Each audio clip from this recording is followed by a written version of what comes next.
नमस्कार दोस्तों। स्वागत है आपका एक और नई और रोंगटे खड़े कर देने वाली कहानी में।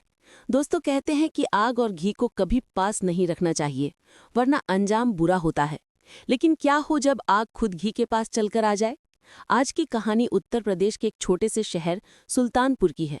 ये कहानी है एक ऐसे परिवार की जहां खुशियों की शहनाई बज रही थी, लेकिन उस शहनाई के शोर में एक ऐसी खामोश साजिश पनप रही थी जिसने पूरे समाज को हिलाकर रख दिया। ये कहानी है 24 साल के समीर और उसके घर की एक ऐसी महिला की जिसका रिश्ता समीर के साथ बहुत ही पवित्र माना जाता था। लेकिन एक रात के अंधेरे ने सब कुछ बदल दिया। भाग 1। शादी का घर और खुशियों का माहौल। सुल्तानपुर के रहने वाले रघुपति जी के घर में बहुत ही खुशी का माहौल था। उनके छोटे बेटे समीर की शादी तय हुई थी। समीर देखने में बहुत ही स्मार्ट, हट्टा-कट्टा और नौजवान लड़का था। उसने हाल ही में अपनी पढ़ाई पूरी की थी और शहर में एक अच्छी नौकरी ज्वाइन की थी। समीर की शादी पायल नाम की लड़की से तय हुई थी। पायल भी बेहद खूबसूरत थी, मानो साक्षात कोई परी जमीन पर उतर आई हो। घर में मेहमानों का तांता लगा हुआ था। दूर दूर से रिश्तेदार आए हुए थे। इन्हीं रिश्तेदारों में समीर की एक चाची भी थीं, जिनका नाम था सुनीता। सुनीता की उम्र लगभग 26-27 साल रही होगी। वो रिश्ते में समीर की सगी चाची नहीं, बल्कि दूर के रिश्ते की चाची लगती थीं। सुनीता की शादी को 5 साल हो चुके थे, लेकिन उसका पति यानी समीर का चाचा दुबई में काम करता था और पिछले 2 सालों से घर नहीं आया था। सुनीता अपनी जवानी के दिन अकेलेपन में काट रही थी। वो बेहद आकर्षक थी और अक्सर जब वह तैयार होती तो लोगों की नज़रें उस पर ठहर जाती थीं। समीर बचपन से सुनीता को देखता आ रहा था, लेकिन पिछले कुछ सालों में जब समीर बड़ा हुआ और सुनीता की खूबसूरती निखरी, तो दोनों के बीच एक अजीब सा आकर्षण पैदा हो गया था। हालांकि समीर हमेशा अपनी मर्यादा में रहता था और सुनीता को सम्मान देता था, लेकिन सुनीता की आंखों में समीर के लिए कुछ और ही था। वो अक्सर समीर को काम के बहाने अपने पास बुलाती, कभी हंसी मजाक में उसका हाथ पकड़ लेती, तो कभी उसकी बाहों पर सिर रख देती। समीर इसे चाची का प्यार समझकर टाल देता था, लेकिन सुनीता के दिल में एक अलग ही आग जल रही थी। भाग 2। शादी की रस्में और दबी हुई चिंगारी। शादी के दिन नजदीक आ गए। हल्दी, मेहंदी और संगीत के कार्यक्रम शुरू हो गए। सुनीता क्योंकि घर की बहू थी और मेहमान भी, वो हर रस्म में बढ़ चढ़कर हिस्सा ले रही थी। समीर को हल्दी लगाते वक्त सुनीता ने जिस तरह उसे स्पर्श किया, समीर के बदन में एक सिहरन दौड़ गई थी। लेकिन शादी की भागदौड़ में उसने इस पर ज्यादा ध्यान नहीं दिया। शादी वाले दिन बारात धूमधाम से निकली। समीर घोड़ी पर बैठा था और सुनीता उसके बगल में नाच रही थी। उसकी आंखों में एक अजीब सी नशा और उदासी दोनों थीं। उदासी शायद इसलिए कि जिसे वो चाहती थी वो आज किसी और का होने जा रहा था। खैर, बारात लड़की वालों के यहाँ पहुंची, जयमाला हुई, फेरे हुए और समीर पायल को अपनी दुल्हन बनाकर घर ले आया। दुल्हन का गृह प्रवेश हुआ। पायल लाल जोड़े में कयामत ढा रही थी। घर की महिलाओं ने रस्में निभाईं। उस रात समीर और पायल की सुहाग रात नहीं थी, क्योंकि उनके रिवाज के मुताबिक शादी के दूसरे दिन कंगन खेलने की रस्म के बाद ही दूल्हा दुल्हन एक कमरे में सो सकते थे। भाग 3। वो काली तूफानी रात। अगला दिन बहुत व्यस्त रहा। दिन भर रस्में चलती रहीं। शाम होते होते मौसम अचानक खराब हो गया। तेज हवाएं चलने लगीं और बादल गरजने लगे। देखते ही देखती मूसलाधार बारिश शुरू हो गई। बिजली कड़क रही थी और इसी बीच पूरे इलाके की लाइट चली गई। घर में इन्वर्टर था, लेकिन ज्यादा लोड होने के कारण वो भी कुछ घंटों में जवाब दे गया। पूरा घर अंधेरे में डूब गया।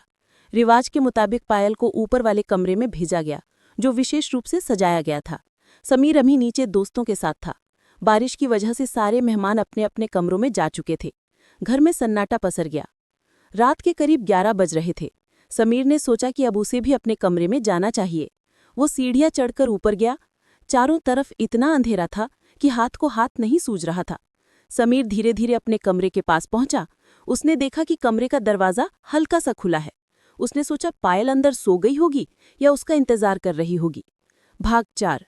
पहचान की भूल या साजिश।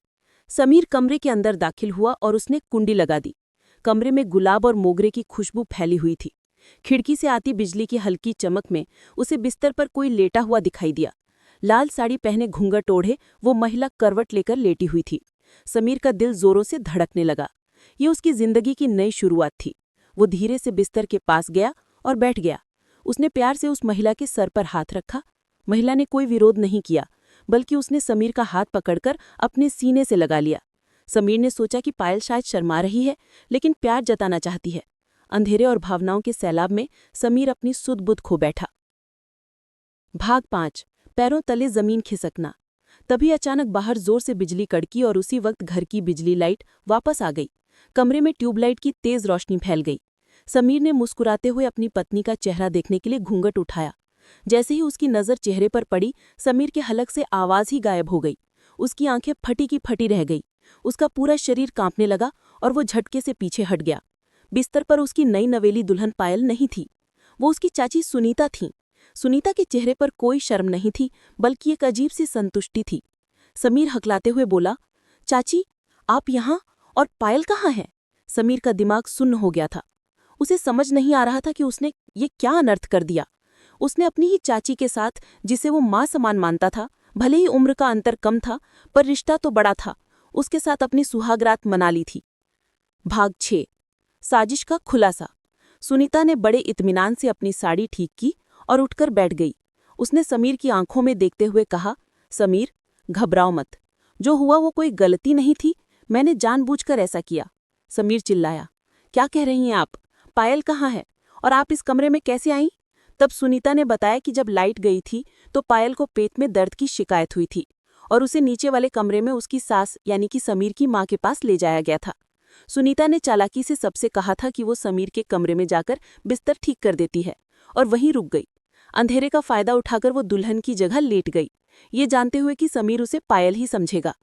समीर ने अपना सिर पकड़ लिया। वो रोने लगा, आपने ये क्या किया चाची?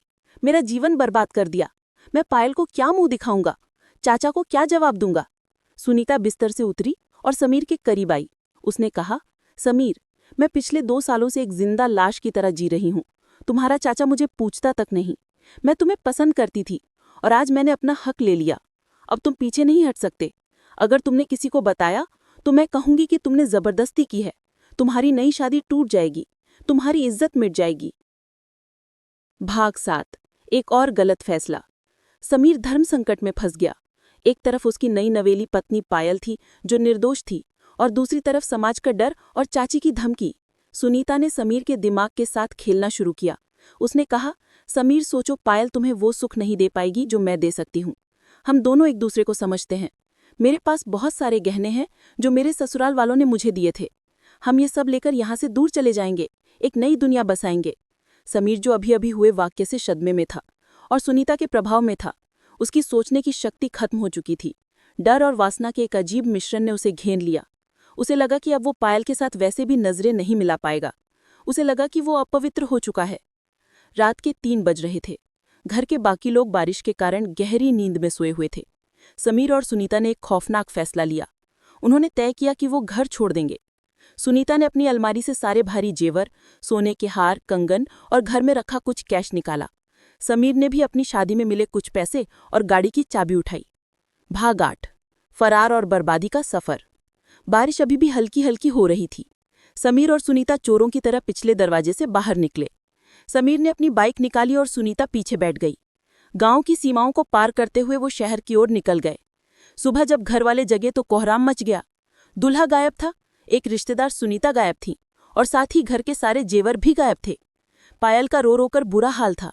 जिस घर में कल शहनाइयां बज रही थीं, आज वहां मातम पसरा हुआ था।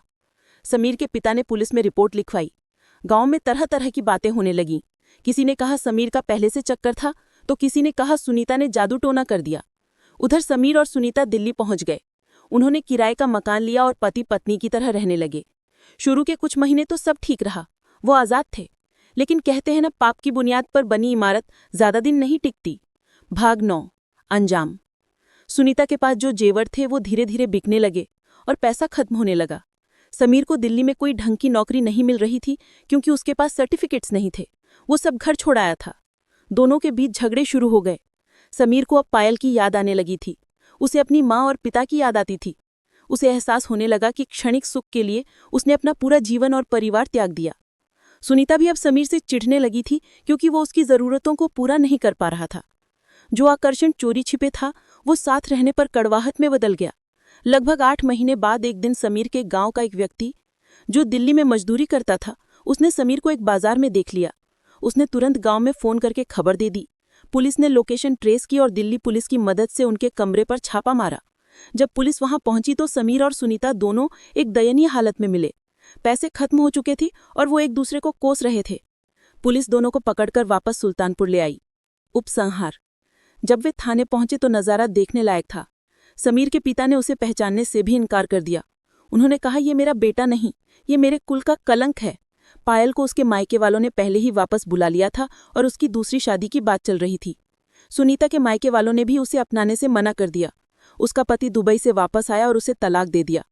कानूनी तौर पर बालिग होने के कारण पुलिस उन्हें ज्यादा दिन तक जेल में नहीं रख सकी, लेकिन समाज की अदालत ने उन्हें उम्र कैद की सजा दे दी। समीर और सुनीता को गांव से निकाल दिया गया। आज वो किस हाल में है कोई नहीं जानता, लेकिन वे ये सबक जरूर छोड़ गए कि एक पल की गलती और हवस हंसते खेलते परिवारों को कैसे राख कर देती है। निष्कर्ष। दोस्तों, ये कहानी हमें सिखाती है कि रिश्ते विश्वास की डोर से बंधे होते